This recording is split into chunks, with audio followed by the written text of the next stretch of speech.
دوستو السلام علیکم ورحمۃ اللہ تعالیٰ وبرکاتہ۔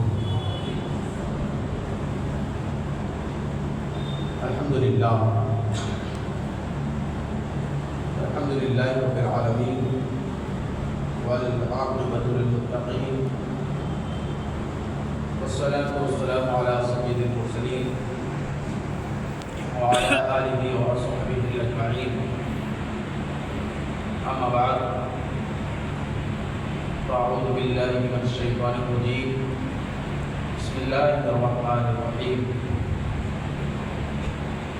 وَلَوْ أَنَّهُمْ إِذْ ظَلَمُوا أَنفُسَهُمْ جَاءُوكَ صَدَقَ اللَّهُ مَوْلَانَا الْعَظِيمُ وَصَدَقَ رَسُولُهُ النَّبِيُّ الْكَرِيمُ وَنَحْنُ عَلَى ذَلِكَ لَمِنَ الشَّاهِدِينَ وَالشَّاكِرِينَ وَالْحَمْدُ لِلَّهِ رَبِّ الْعَالَمِينَ۔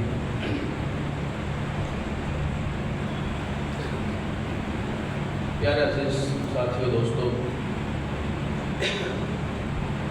اللہ کا کروڑوں بار احسان عظیم ہے کہ اللہ رب العزت نے ہم سب کو یہ جمعہ کا دن میسر کیا اور ہم سب اکٹھا ہو رہے ہیں، اور ہر جمعے کو اللہ کا شکر ہے کہ ہم جمع ہوتے ہیں اور اللہ کی عبادت اور ریاضت کرتے ہیں۔ یہ ایک سانس بڑی قیمتی ہے، جو ایک بار سانس ہمارے اندر سے نکل رہی ہے پھر وہ سانس جو ہے واپس نہیں آئی۔ ہمیں اور آپ کو چاہیے کہ ہم ہر ایک سانس کے ساتھ، ہر ایک لمحے کے ساتھ، ہر ایک منٹ کے ساتھ اپنی وفائی کا ثبوت دیں۔ اور وفا کیسی ہونی چاہیے کہ ہم وقت اللہ اور رسول کا ذکر کرتے رہیں، ہماری زبان اللہ کے ذکر میں مشغول رہے، ہم وقت ہم اللہ کو راضی کرتے رہیں، گناہوں سے بچتے رہیں۔ یہ ہمارا اور آپ کا موقف، مشن اور طریقہ ہونا چاہیے۔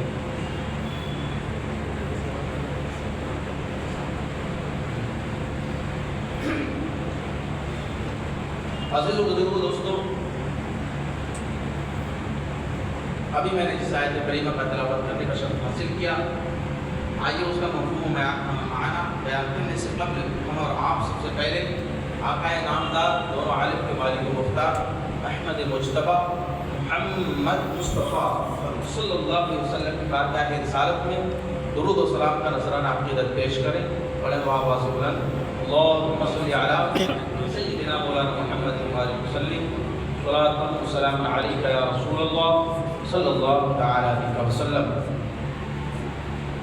سامعین محترم، ہم دیکھتے ہیں کہ دنیا کے اندر بہت سی ایسی چیزیں ہیں کہ جن کو دیکھ کر ہمیں اور آپ کو یہ لگتا ہے کہ یار یہ چیز اب سے ہے، بیکار ہے، یہ کسی کام میں آنے والی نہیں ہے۔ آخر اللہ رب العزت نے اس کو کس لیے پیدا فرمایا؟ اللہ نے عالم کو پیدا کیا، لیکن یہ چیز یہ ہمارے گمان میں آتی ہے، ہمارے ذہن میں یہ بات آتی ہے کہ اس کو کس لیے پیدا فرمایا؟ میں آپ کے اس گمان کو دور کروں کہ ایک بار حضرت موسیٰ علیہ السلام جو ہے ایک راستے سے گزر رہے تھے۔ آپ گزر رہے تھے کہ آپ نے ایک دیوار پر ایک چھپکلی کو دیکھا، تو فرمایا، اللہ کی بارگاہ میں عرض کرنے لگے، فرمانے لگے، اے اللہ، تو نے اس چھپکلی کو کس لیے پیدا فرمایا؟ یہ تو اب سے ہے، یہ بیکار ہے، یہ تو کسی کام کی نہیں، آخر اس کا کام کیا ہے؟ تو اللہ رب العزت کی بارگاہ سے آواز آئی کہ اے پیارے کلیم اللہ، ابھی کچھ دیر پہلے اس چھپکلی نے مجھ سے یہ پوچھا کہ میرے پیارے رب، تو نے موسیٰ کو کس لیے پیدا فرمایا؟ آخر موسیٰ کو کس لیے پیدا فرمایا؟ تو فرمایا کہ اے پیارے کلیم اللہ، جیسے میں نے تجھے کسی مقصد کے لیے پیدا فرمایا ہے، ویسے ہی اس چھپکلی کے لیے پیدا فرمایا؟ یہ اللہ کے ذات ہے کہ وہ جاننے والا ہے. لیکن سوال یہ ہے، سوال یہاں پہ یہ بنتا ہے کہ آخر اللہ رب العزت نے مخلوق کو پیدا کیا اور ہر ایک چیز کو کسی نہ کسی کام کے لیے پیدا کیا. کسی نہ کسی کام کے لیے ہر مخلوق کو پیدا کیا. لیکن انسان جو ہے وہ کیا ہے؟ اشرف المخلوقات ہے. ہم جو ہے وہ اشرف المخلوقات میں ہیں. کبھی کیا ہم نے اپنے اوپر غور و فکر کیا کہ ہمیں اللہ رب العزت نے کس لیے پیدا فرمایا؟ آخر ہمارا دنیا میں آنے کا مقصد کیا ہے؟ ہم کس لیے دنیا کے اندر آئے ہیں؟ اللہ نے ہمیں کس لیے پیدا فرمایا ہے؟ ہم دنیا کے اندر کیا کر رہے ہیں؟ ہم اپنا وقت کیسے گزار رہے ہیں؟ ہماری سانسیں کہاں ضائع ہو رہی ہیں؟ ہمارا وقت کہاں ضائع ہو رہا ہے؟ کہ ہم نے غور و فکر کی نہیں. خود سے سوال کریں کہ ہمیں اللہ رب العزت نے کس لیے پیدا فرمایا؟ آخر انسان جو ہے وہ اشرف المخلوقات ہے. جب اشرف، اس کو اشرف کر کے پیدا کیا گیا ہے تو ظاہر سی بات یہ ہے کہ اس کو ضرور کسی اشرف کام کے لیے پیدا فرمایا گیا ہوگا. دیکھیں ہم کیا کرتے ہیں، ہم اپنی زندگی کو کیسے گزارتے ہیں؟ غور کریں ہمارا زندگی گزارنے کا طریقہ کیا ہے؟ سونا، اٹھنا، کھانا، کمانا، پھر سونا. کیا؟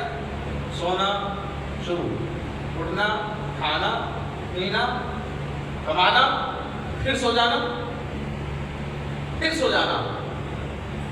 اب دیکھیں دو طریقے کی مخلوق ہے، ایک جانور اور ایک حیوان اور انسان. جانور اور انسان، ٹھیک ہے نا؟ حیوان اور انسان. حیوان کو پیدا کیا تو حیوان بھی یہ 4-5 کام کرتے ہیں. سوتے تو وہ بھی ہیں، اٹھتے تو وہ بھی ہیں، کھاتے تو وہ بھی ہیں اور کماتے بھی ہیں. آپ کہیں گے کماتے کیسے ہیں؟ کہ بھیا جو جانور ہوتا ہے وہ جانور اپنے حصے کا کام کرے گا نہیں تو مالک اس کو کھانے کو دے گا نہیں. دے گا نہیں دے گا. اور وہ کوئی جانور ایسا ہے جنگل میں وہ چل کے جائے گا نہیں جب تک اس کے حلق کے اندر وہ رکما اترے گا نہیں.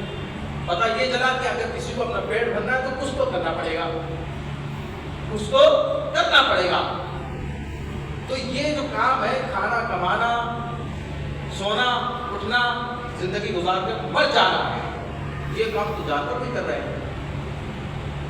یہ کام تو جانور بھی کر رہے ہیں اور انسان بھی پھر یہی کام کر رہے ہیں.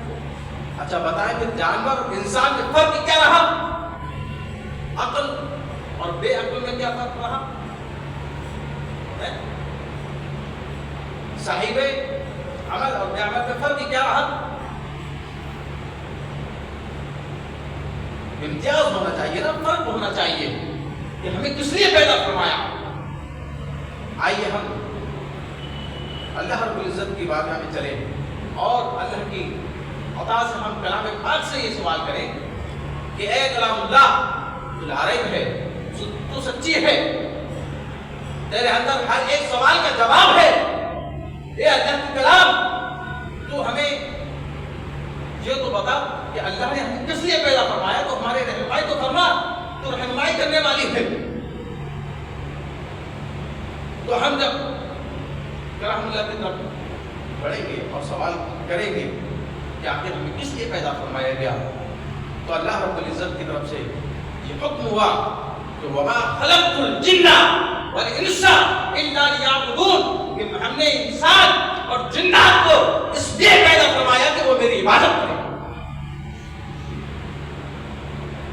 اب دیکھیں ہم میں سے جو ہے کتنے عبادت گزار لوگ ہیں، کتنے بے عبادت لوگ ہیں. جو عبادت اللہ کی کرتے ہیں، جو میں بات کر رہا ہوں اس اعتبار سے میں کہوں کہ جو لوگ عبادت کر رہے ہیں اصل لفظوں کے اندر وہی انسان ہے، ورنہ تو سب باقی حیوان ہے. کیونکہ انسان تو اشرف المخلوقات ہے، اس کو کسی اشرف کام کے لیے پیدا کیا گیا،